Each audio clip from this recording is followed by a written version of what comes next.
Howdy, folks. It's Monday, April 25th. I'm Jacob Cohen, and this is the Hustle Daily Show. Later in today's episode, changes are coming to the death industry. Cemeteries have had a pretty consistent gig going for a while, and now their future is kind of uncertain, which is weird for something that, in essence, is very much certain. A lot of businesses popping up there. What is going on? Dark subject. Who cares? We're making it light. And we are going to discuss. Before we get into that, as always, here are a few things you should know. Let's get crack-a-lackin'. Okay, so perhaps you're listening to this in the car or on the bus. Perhaps you're stopped at a traffic light or you're going straight through because you got a green. We're going to be talking about the future of traffic lights right now. So first, a little traffic light history. Traffic lights were first used in the 19th century in England, but those were gas-lit bulbs and they were hazardous and prone to explosion. In 1914, Cleveland actually installed the first electric traffic light. But the classic three colored lights emerged in Detroit in 1920. Fast forward to today, we don't have to worry about exploding lights. And today's innovation is actually using AI to make our traffic lights a lot smarter. So we actually spoke with Tim Menard, who's the CEO of this company called Lyte, spelled L-Y-T. That's a connected traffic tech provider. Basically, their software uses data, machine learning, all that good stuff, to manipulate traffic signals to improve the flow of traffic. You know, cities often have traffic sensors, while emergency vehicles, public buses, and trains, and even our phones all have GPS. So this all forms aggregate data about what traffic looks like at any given moment. So Lyte gathers any available data, and according to the CEO, that allows them to take information and turn it into basically a story. And the story provides a real-time bird's eye view of what's happening on the road, but also they can learn from yesterday's traffic jam to improve today's traffic. For example, say there's a city bus that's off schedule. Lyte's AI would take historical information, for example, how long the bus typically waits at a stop. It would also take real-time data, such as where the bus actually is, and then it sets up a green wave in which the bus hits green lights as it needs them. Menard told us that what happens then is people who are taking the bus are less stressed because those people feel like they're on a train where they're only stopping at each bus stop. It's pretty cool, and a pilot program involving 17 stoplights on a San Jose bus route shortened travel times by 20%. Not bad at all, if you ask me, and it works with emergency vehicles too. In Fremont, California, Lyte is being used to improve response time. Principal transportation engineer Eric Hugh said that because AI can respond to approaching emergency vehicles at greater distances, it allows crossing motorists, bicycles, and pedestrians to clear the intersections ahead of time, improving safety. Other benefits include less pollution from the stop-and-go traffic and increased efficiency in electric vehicles. You also have less overall congestion and reduced wait times for drivers, cyclists, and pedestrians. And most importantly, less stress. All right, moving ahead. Amazon late last week acquired the Indian social commerce startup Glowroad. What is Glowroad? Glowroad sells products to customers at wholesale prices and helps them resell on Facebook and WhatsApp. So why is that interesting? It's interesting because it shows how significant this concept of social messaging-driven commerce is, and that it is really quite underrated here in the US. A lot of people in America not only don't use WhatsApp, but they also don't even realize that overseas the platform is so much more than just messaging. WhatsApp connects over 400 million users in India alone. So there are more WhatsApp users in India than there are Americans in the world. And as of 2020, 175 million people were messaging a WhatsApp business account daily.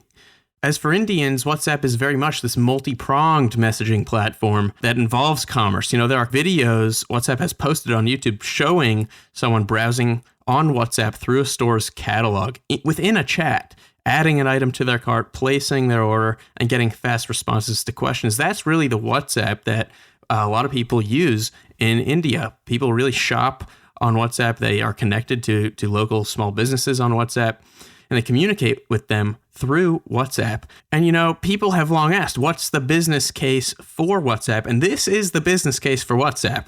You're seeing it play out in places like India. You're really not seeing it yet in America. And you can even look at WhatsApp's second cousin, Facebook Marketplace, which, if I were a betting man, would tell you is a main reason why a not so insignificant number of Facebook users will tell you they still have a Facebook account at all. There are 1 billion people who are using Facebook Marketplace. There are 250 million Facebook users interacting with shops on Facebook, communicating with them, messaging with them. So this concept of message-driven shopping is big. It will continue to grow. Expect more to come. In other news, we enter yet another week with Elon Musk and Twitter news. Twitter is reportedly re-examining Elon Musk's $43 billion takeover offer after Musk outlined how he would finance it. The two sides reportedly met Sunday to discuss. I'm sure we'll be hearing about that more today or later this week.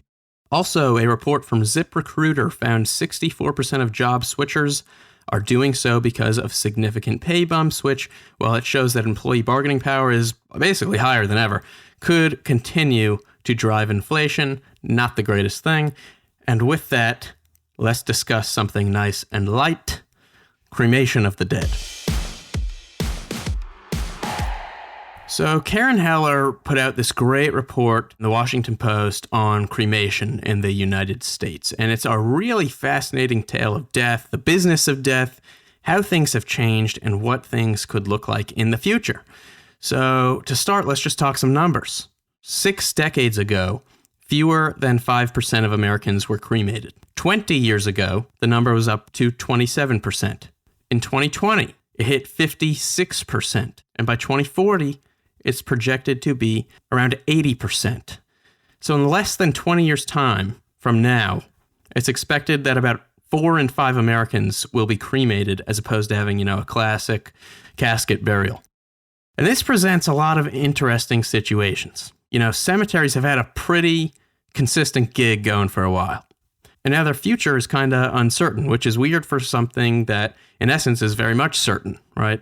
For cemeteries, casket makers, all these players, this means business models and physical properties could look very different in the future. It almost reminds me of, the discussion around what's going to happen with gas stations and what they'll look like in a fully electric world. There will be cars, there will be death, but the infrastructure of how they are fueled and what it looks like will change.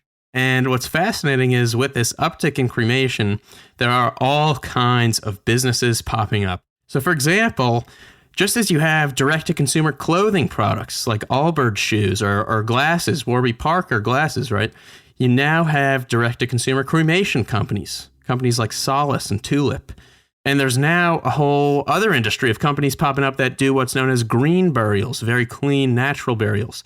And you look on TikTok, the hashtag for cremation has over 232 million views.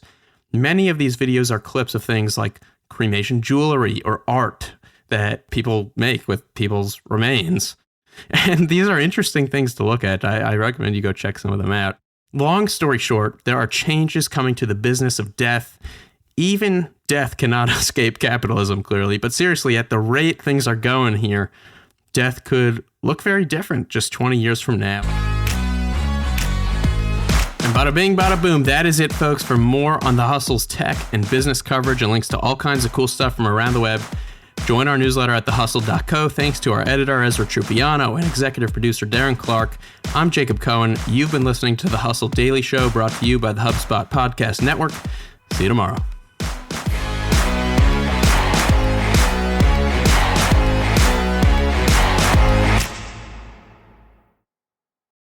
Hey guys, if you listen to the Hustle Daily Show on Google Podcasts, we want to let you know that the option will no longer be available pretty soon. Google is sunsetting its podcast app sometime in early 2024 in favor of YouTube Music, and we want to give you a heads up before it's too late, since that time's almost here. The Hustle Daily Show is available everywhere and anywhere that you listen to podcasts, like Apple Podcasts and Spotify. If you're using YouTube Music, we are there as well. If you're an Android fan, there are plenty of apps like Overcast, Pocket Casts, Player FM, and more. So just search for us wherever you decide to listen to your favorite podcasts.